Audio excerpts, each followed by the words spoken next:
जीवन और मृत्यु उन्हीं के हाथों में है। ये समस्त सृष्टि उन्हीं के कारणवश जीवन से भरी है। वो निरंतर उग्र रूप में कई लोगों को दर्शन का सौभाग्य देते हैं। आपने बिल्कुल सही कहा है स्वामी। वैसे आप मुझे ये बताइए कि परमेश्वर ने आपको क्या वरदान दिया है? मुझसे मुकाबला करके, मुझसे भी बड़ा विद्वान बनने का प्रयास करके, केवल और केवल परमेश्वर के वरदान से महावररुचि बनकर संस्कृत व्याकरण ग्रंथ लिखने वाले पाणिनि जो वरदान मिला है, उसी परमेश्वर ने मुझे भी वरदान दिया है। बस इतना ही नहीं, मुझे उनके श्राप से मुक्ति देकर मेरी वररुचि की विद्या को भी मुझे वापस कर दिया है और कई सारी अलौकिक विद्याओं का प्रसाद भी मुझे प्रदान किया है। ये हमारा सौभाग्य है। नहीं, ये सब तो तुम्हारा सौभाग्य है उपकोषा।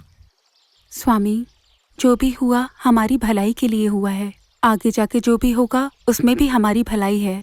परंतु ऐसा होने के लिए हमारे अंदर भक्ति होनी जरूरी है। इस बात को आपने माना, यही मेरे लिए सब कुछ है। वो सब ठीक है। इतने दिन मैं तुमसे दूर रहा, कैसी हो तुम? मैं कैसी रहूंगी? आपकी छाया बनकर रही हूँ, सदैव आपकी स्मृति में रही हूँ, आपके हृदय को महसूस करती रही हूँ, आपके आने की प्रतीक्षा में सारा समय व्यतीत किया। किंतु मेरा अकेलापन कुछ गलत लोगों को आकर्षित किए जा रहा था। मुझे बहलाने के लिए अत्यधिक प्रयास किया गया। दैव शक्ति के कारण उन्हें सबक सिखाया। कौन है वो? किसने इतना साहस किया? और कौन? आपके ना रहने पर खाने के सामान के लिए सामान भेजने से टकराने वाला वो दुष्ट पापी दुस्साहसी हिरण्यगुप्त महाराजा पुरोहित और सेनाधिपति के साथ मिलकर कुमार मंत्री को राजा की मदद से दंड दिलवाया। उन चारों को मैं जीवित नहीं छोड़ूंगा। मैं मृत्यु दंड दूंगा उन्हें। क्रोधित मत होइए। आपकी पत्नी होने के नाते उनको जैसा सबक देना था मैंने वैसा ही किया। उनको सजा दिलवाई। पद्मनंदन महाराज की सहायता से उनको बहिष्कृत कर दिया गया। वैसे भी उनको जो होना था उनके साथ वही किया गया है।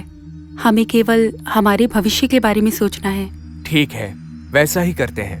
उपकोषा, सुख और दुख सिर्फ हमारे तन के लिए है। हमारा ये तन पंचभूतों से, अग्नि, भूमि, वायु, जल, अंबर, इन सब से निर्मित है और मृत्यु के बाद हमारा ये शरीर पंचभूतों में विलीन हो जाता है और अंत में केवल आत्मा ही रह जाती है। तुम मेरी आत्मा हो और मैं तुम्हारी आत्मा हूँ। अब चलो, अपने हाथों से कुछ भोजन बनाओ। आज संतुष्ट होकर भोजन करना चाहता हूँ उपकोषा। अवश्य, चलिए। चलो।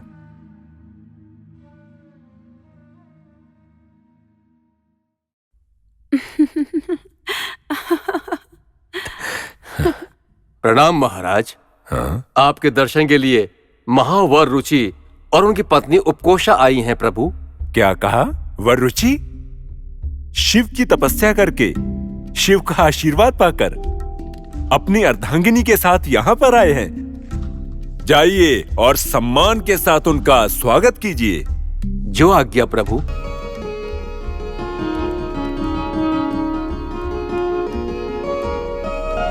महाराज आपकी प्रतीक्षा कर रहे हैं। हमने आपके आने का संदेश उन्हें पहुंचा दिया है। राज मंदिर में महाराज आपकी प्रतीक्षा में बैठे हैं। जाइए। ठीक है।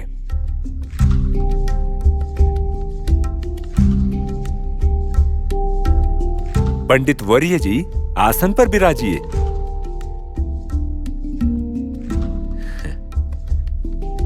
कैसी रही आपकी तपस्या? शिव का आशीर्वाद प्राप्त हुआ? शिव के दिव्य मंगल स्वरूप के दर्शन का सौभाग्य मिला है आपको? सब कुछ शिव की इच्छा है। शिव शंकर का अनुग्रह पाने के लिए उस परमपिता परमेश्वर ने स्वयं मुझे चुना है। इसीलिए उस परमेश्वर ने ही मुझे वरदान देकर धन्य किया है। मैंने जो वरदान मांगा था उसके साथ साथ अनेक अतीन्द्रिय शक्तियों को मैंने पाया है। क्या कहा आपने? अतीन्द्रिय शक्ति? अद्भुत। अगर आप बुरा ना माने तो आपने जो शक्ति प्राप्त की है उसमें से एक शक्ति का प्रदर्शन हमें दिखा सकते हैं? रानी पद्मिनी देवी, आपकी इच्छा जरूर पूरी होगी, किंतु महाराज का क्या विचार है? महाराज मेरी बात टाल नहीं पाएंगे, ये मेरा विश्वास है। आपका क्या विचार है महाराज? मेरा क्या विचार होगा? मेरी अष्ट देवियों में से आप सर्वप्रिय हो। आपकी बात कैसे टाल सकता हूँ? वररुचि जी, यदि आपको कष्ट न हो, शिव के वर्धनों में से किसी एक शक्ति का प्रदर्शन करके हमें दिखाइए ना। हम सभी आनंदित हो जाएंगे। क्या कहती है महारानी? हम क्या कहें? प्रभु की इच्छा को हम कैसे टाल सकते हैं? मुझे भी भगवान शिव के द्वारा दिए गए शक्तियों को देखने का मन कर रहा है। क्या आप दिखाएंगे? अवश्य। यदि इतने सारे लोग शिवानुग्रह से प्राप्त हुई मेरी शक्तियों को देखना चाहते हैं तो मैं मना कैसे कर सकता हूँ।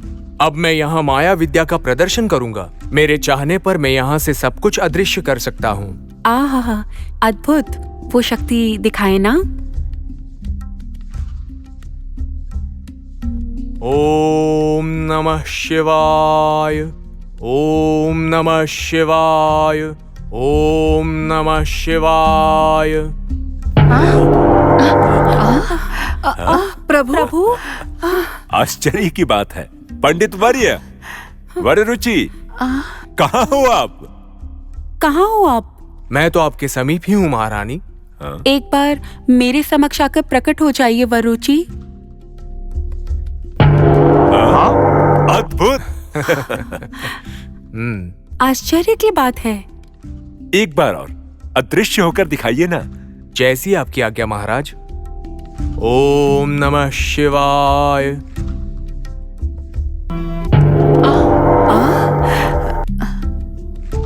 अब मैंने अपने पत्नी की काया में प्रवेश किया है महाराज। अब वो मेरी तरह बोलने लगेगी। हे महाराज, मैंने अभी जो प्रदर्शन किया है वो केवल एक शक्ति है जिसे मैंने प्राप्त किया है। ऐसी कई विद्याएं शिव का आशीर्वाद है। मैं यहां रहकर इस राजमहल में कहां क्या हो रहा है सब बता सकता हूं। किसी के भी शरीर में प्रवेश कर सकता हूं। इसके विपरीत जिस तरह मेरे मित्र पाणी को संस्कृत व्याकरण का आशीर्वाद प्राप्त हुआ है वो भी भगवान शिव ने मुझे दिया है। अद्भुत, महाअद्भुत, महापंडित, महाशक्ति संपन्न।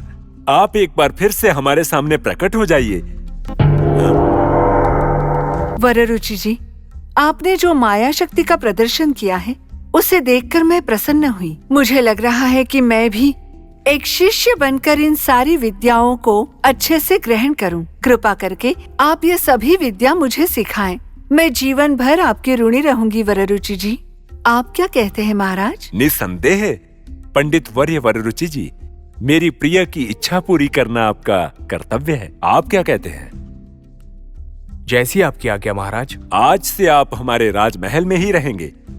आज से आप हमारे अंतरंगिक मंत्री वर्य हो। आपके निवास की व्यवस्था हम स्वयं करेंगे पंडित वर्य। शकताल, प्रणाम महाराज। शकताल, पंडित वर्य के निवास की व्यवस्था करो। जैसी आपकी आज्ञा। किंतु मुझे माया विद्या कब सिखाएंगे? जब भी समय मिलेगा तब सिखाएंगे। जब भी सीखना चाहेंगे तब सिखाएंगे। उनको आपके अंतःपुर में स्वयं बुलाया जा सकता है। ठीक है ना? महाराज, मैं आपके द्वारा किया गया ये उपकार कभी नहीं भूलूंगी। इस उपकार के लिए आपको तोहफा भी दूंगी, परंतु बाद में। हम आपकी आज्ञा चाहेंगे महाराज। जी पंडित वर्य जी। प्रणाम महाराज।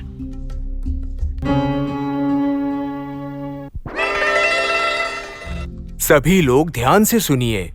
अन्य शरीर में प्रवेश करने के लिए सबसे पहले दोनों हाथों को लेकर इस मुद्रा में बैठ जाइए। 3 बार गहरी सांसें लेकर बाहर छोड़नी चाहिए और उसके पश्चात अत्यंत श्रद्धा के साथ ओम नमः शिवाय इस मंत्र को 3 बार जपना चाहिए।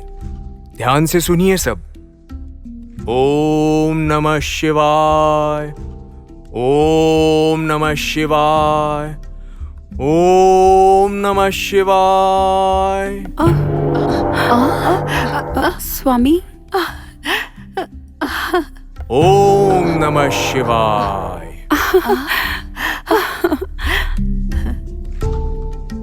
अब अत्यंत श्रद्धा के साथ हमें महेश्वर की प्रार्थना करनी चाहिए। महेश्वर का स्मरण करते समय विचलित नहीं होना चाहिए। अब अपने हाथ जोड़कर आंखें बंद करके ओम नमः शिवाय कहना चाहिए। ओम नमः शिवाय। ओम नमः शिवाय। ओम नमः शिवाय। ओम नमः शिवाय। ओम नमः शिवाय। ओम नमः शिवाय। ओम नमः शिवाय। उपकोषा, उपकोषा, स्वामी, मैं तुम्हारे लिए एक अद्भुत उपहार लाया हूँ। तुम्हें पता है वो क्या है? आपका मेरे जीवन में आना मेरे लिए आशीर्वाद ही है, वो ही मेरे लिए उपहार है। इससे बड़ा उपहार और क्या हो सकता है? आपकी पत्नी होने के नाते मुझे आधार, सम्मान, मर्यादा सब कुछ प्राप्त हुआ है। ये कम है क्या? बात ये है, विवाह के इतने सालों बाद भी तुमने स्वयं मुझसे कुछ नहीं मांगा है उपकोषा। मेरे मांगने से पहले ही आप सब कुछ दे रहे हैं, और क्या मांगू? इसीलिए तो ये मोतियों का हार मैं तुम्हारे लिए लेकर आया हूँ। मोती का हार? इतने कीमती मोती का हार देने की क्या जरूरत है? क्यों नहीं? तुम्हारे गले में कोई भी गहना हो, वो स्वयं प्रकाशित होकर तुम्हारे सौंदर्य को बढ़ाता है। अब चलो जल्दी से इसे पहन लो। उसी चमक को देखने के लिए तो मैं ये लेकर आया हूँ। जरा मुड़ो, मैं पहना देता हूँ। स्वामी, ये हार किसने दिया? और कौन देगा? महाराज ने। महाराज ने दिया है या उनकी प्यारी रानी ने दिया है? उपकोषा, ये तुम क्या कह रही हो? राजा मंत्री के स्थान को तिरस्कार करके राजा पंडित के स्थान में रहने का निश्चय किया, तो फिर राजवास और राजा की दूसरी रानी पर इतना मोह क्यों दिखा रहे हो? ये उचित नहीं उपकोषा। वो मुझे पसंद नहीं करती हैं। मुझ में जो माया है उसे पसंद करती हैं। मुझसे माया को सीखने की इच्छा की है। मैं बस सिखा रहा हूँ और कुछ नहीं। इसके पश्चात और कोई संबंध नहीं है। मैं किसी को भी दोष नहीं दे रहा हूँ। सच है, मैं आपकी पत्नी होने के नाते आप पर विश्वास करूंगी, परंतु सब लोगों को विश्वास दिलाना कठिन होगा। एक दिन उस राजा को आप दोनों के ऊपर संदेह हो जाएगा और इस संदेह की वजह से हमारा जीवन नष्ट होगा। ये सत्य है। मुझे हार नहीं चाहिए। उपकोषा, ये हार मेरा है। मेरी शिक्षा से प्रसन्न होकर महाराज ने उपहार के तौर पर दिया है। मैंने कहीं से चोरी नहीं की, ना ही कहीं भिक्षा मांगी है। मैं तुमसे विनती करता हूँ, इसे लौटाने के लिए मत कहो। ये काम मुझसे नहीं होगा। और एक बात कह रहा हूँ, मेरे व्यवहार पर और मेरे आत्मसम्मान पर कोई भी आंच नहीं आएगी। तुम ये कभी मत सोचना कि कोई हमें अलग करने का प्रयास कर रहा है। ऐसे अजीब विचार कभी मत करना। अब चलो भोजन करते हैं। स्वामी, अगर मेरी बातों से आपको कष्ट पहुंचा है तो उसके लिए क्षमा, परंतु ये सब मन से नहीं कह रही थी। लोगों में हो रही बातें सुनकर बोल रही थी। अब उन सभी बातों को भूल जाओ। अच्छे कर्म करना मैं कभी नहीं छोड़ूंगा। जो काम मेरे लिए उचित हैं, अगर वही काम लोगों के लिए अनुचित हैं, तो मैं क्या कर सकता हूँ? वो सब उनकी सोच है। चलो भोजन करते हैं। कथा सागर है ये जीवन मूल्यवान।